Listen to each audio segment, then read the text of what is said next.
You must be happy. Yeah. Take wins like this time of year. Just get wins, move on if you can help it. Again, we understand, like as I said before, like this is the one we had probably circled in the calendar when we first saw the fixtures, knowing Adelaide played in Adelaide 2 days earlier. So like we've had the same thing in reverse against us, which makes it tough. And therefore, unfortunately, you kind of want to repay the favour. We had a really good chance at against an Adelaide team that was playing 2 games in 3 days. The persistence you just keep showing with the first halves of shooting haven't been going your way necessarily. The second half it just keeps on coming back as it goes. Is that just a rhythm thing? Is it a coincidence? Or in terms of they finally start going in? Yeah. Or it's the numbers games. Again, we talked before about the whole counting cards playing blackjack. Like every now and then the dealer's going to get a really good hand. But if you count cards in blackjack for long enough, like it'll eventually come your way. So what we won of 17, last game, wherever we were, and eventually hits them in the second half. The same kind of thing again today. Like we know we're going to make some eventually, and we've got enough talented shooters to make them, and an offense that can generate them. At some point, they've just got to go in. In the second half, they kind of did. What does 5 in a row now mean for you? 5 wins. I see. I hadn't even paid attention to that, to be honest. We're just trying not to lose / continue to chase Bendigo. Like it's just about avoiding putting L's in the loss column. Like we're on. See, we look at the losses. So Bendigo's got 2, we've got 3. We're playing once more, and obviously it's a season-deciding split as well. So we've just got to keep winning. Bendigo keep winning. We've just got to keep winning to try and chase that top spot. So that however many in a row is kind of irrelevant. So 11 normally gets you in, but that's not your goal now, isn't that? The goal is to top 2 and then a top spot. Yeah, so kind of like taking it in steps. Like the plan is just make finals first and foremost. So that's the 11-12 number, which we're now at 11 now. Once you've got finals qualified, then can you get top 2 and then can you get first? So clearly, Townsville's right behind us, so we have to keep winning, but then we're right behind Bendigo. So we've got to keep winning from that side of things as well. So just next game, avoid putting losses in the loss column and just keep chasing. The team looks really hungry. Do you sense that this team is super hungry at the moment? In patches, like when we play with like aggression, we're really good. But yeah, it's patchy, to be honest. Like when we play like with aggression, it's awesome. But if we could string it together for a whole game, that would be really nice. Not easy to do for a whole game, is it? Like what's the key to being able to do that, do you feel? Oh, we're totally capable of doing that. It's just a decision to, like that's on us. That's no one else. Yeah.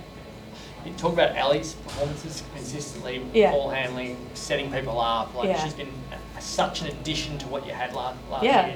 But she's unreal to play with. Like, you know, not only you're getting someone that can score at all 3 layers, but also someone who can like pass when you're not even expecting it. Like she sets people up. She's like part of the engine that makes this team go. I've kind of followed her around everywhere now, so I really enjoy playing with her. Were you always, having played with her a bit, were you always thinking that this is what she was going to bring to this team? Yeah, and like she hasn't even reached her ceiling yet. Like she's amazing. Like we haven't even seen the best of Ali Wilson yet, and isn't that scary? Because she's playing awesome. Do you feel your ability to get into the right spots for her is really important at all? Because you've played a lot with her. Yeah, well, I mean, not just her. Like all of our guards are really good at finding everyone. So like. With Ali, like, you know, she's got tells, but I mean, all of our system has us in the right spots at the right time. That's not just luck, you know. Like we're not just luckily in the right spot for her to find us. Like she knows where we're going to be because we're in the right spots. The other addition is Letitia, who's just going great guns, isn't she? Like, yeah. What's her impact on your ability to play well? Is there a specific moment of her that you go, oh, that's so important to us? Could you name another 5-man that can rebound and go coast to coast and go like between the legs, behind the back? Like, it's unreal. Like, I don't think there is another one in the league that can do that. She's just, she's unreal. She's a good passer too. She's super aggressive.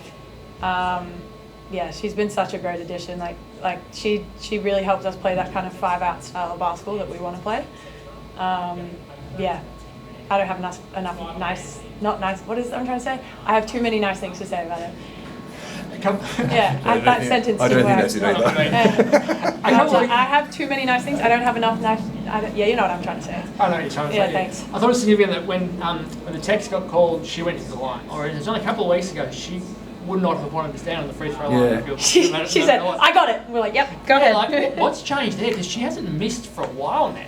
Oh, see, I I think we had the same questions on the bench that you had. Like, okay, Ellie's shooting the free throws, all right. Yeah, she and then said she she wanted made it. So that's, Yeah. I don't know. How long, out of interest, when did she miss last? Oh, so she's had one or two Yeah. that she's missed, but her stats For are significantly better than the 40-50% that she was having. Yeah. In fairness, she works her tail off. Yeah. Like, she's constantly chasing down our assistant coach, trying to do extra indies outside. Even when we don't want her doing indies, she's doing more stuff. Like, we're trying to get her to rest, and she wants to get back on the court and hoop. She's always, like, even in water breaks, we can't get her to get water because she's on the court shooting free throws. Whereas everyone else is running off because we go pretty hard. She's out there working on it all the time, so full credit to her. They must set a really good example for everyone else. That was a weakness, which she's turned into a strength. Yeah. Well, it's the whole squad. They're all working their backside on it. Again, we've been really close now 2 times in 3 years. Like, we're pretty close, but closest can go down the history books. So we've got to find a way to finish it off. So they're working their backside off on it. And again, we want to move the ball a bit more. That was one for us today. We had 28 assists on 10 turnovers. 12 turnovers. Anneli Wilson had 10 assists and 1 turnover, which in a concept-based offense is crazy because you don't quite know where the next wrinkle is because it's all read-based. So the 28-12 number for us was a massive key for our game.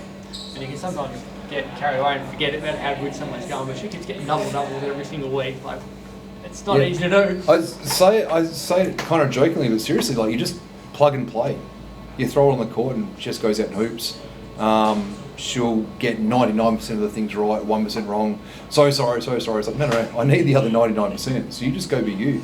And again, like, set and forget, put it on the court, goes out, and just ends up with a double-double virtually every single time she plays. And then when she's making threes, like, good luck. We talked to the crowd tonight. About 1,400 people. That's as big as we've seen. Yeah. Wow, like, must have felt good. Yeah, you know what's really cool for me is like I get to, after the game, we're seeing like all these young girls being able to watch us play in a professional environment like this. Like, I think I said that when we spoke the other day, is like, you know, I remember growing up watching the WNBL at the Veneto Club in Melbourne. Like, it's taken so many leaps and bounds, and so like you can't be what you can't see. We have all these young girls that are able to see us playing in a stadium like this. It's packed out, everyone's enjoying themselves. Like, that's them then being like, oh, I could do that if I wanted.